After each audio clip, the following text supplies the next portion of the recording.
బా మనం ఏం చదువుకున్నాం రా? Sine theta, cos theta, tan theta కదా. మరి మనం చేసే పనేంట్రా? అసలు ఈ ఎడ్యుకేషన్ సిస్టమ్ ఏంటో, ఆ పెంపకం ఏంటో, ఎవడో రాసిన బుక్ చదివి ఎవడో పెట్టిన కంపెనీలో కొన్ని లక్షల ఉద్యోగాల మధ్యన ఒక చిన్న ఉద్యోగం తెచ్చుకోవటానికి 20 ఏళ్ళు చదవాలా? చిన్నప్పటి నుంచి కంపెనీ పెట్టమనే మైండ్ సెట్ తో పెంచాలి గాని ఒకటి కింద పనిచేసే బానిస మైండ్ సెట్ తోటి పెంచుతారు ఎందుకురా? అసలు ఎలా చెప్తే అర్థం అవుతుందిరా? వాళ్ళలాగే పిల్లలు కూడా బానిస బతకాల.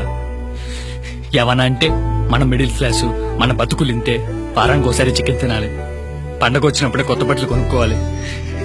ఛీ, ఇదో బతుకు.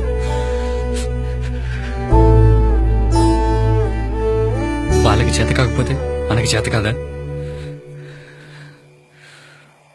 మన జనరేషన్ లో 90% మనలాగేరా. వాళ్ళ మాటలు వీళ్ళ మాటలు విని పెరుగుతాం,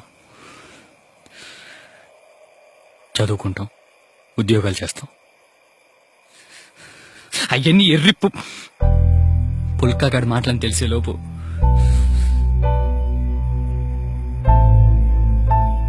లైఫ్ అనే ఫుల్ బాటిల్లో క్వార్టర్ అయిపోతుంది.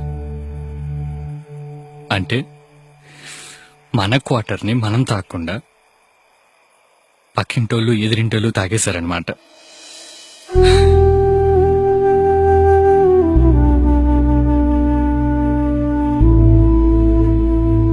ఆ పెంపకం వల్ల ఇంకా ఎంతమంది రజనీకాంత్ కండక్టర్ గానే ఆగిపోయారు, ఇంకా ఎంతమంది అంబానీలు పెట్రోల్ బంకులను మిగిలిపోయారు.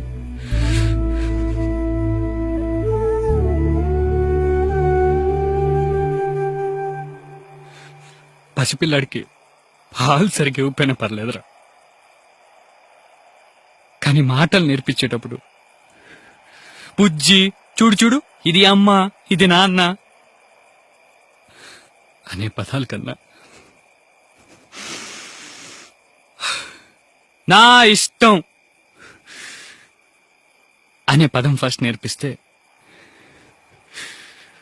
127 కోట్లలో కనీసం 100 మంది సచిన్లనే ఉండేవాళ్ళరా.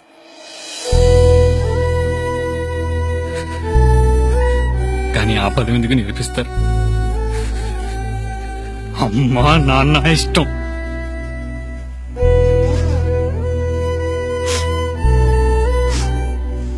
అది మాత్రమే నేర్పిస్తారు.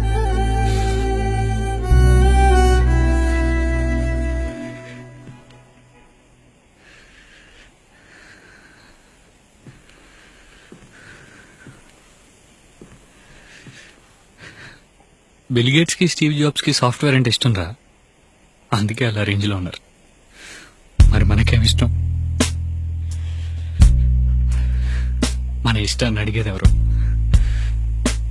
చెప్పిన వినేదారు.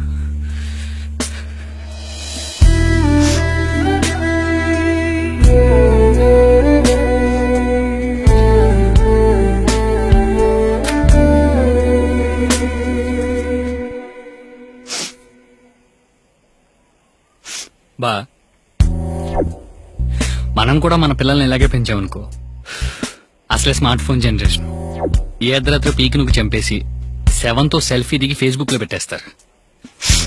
మనం అలా పెంచద్దు, జాగ్రత్త పడదాం.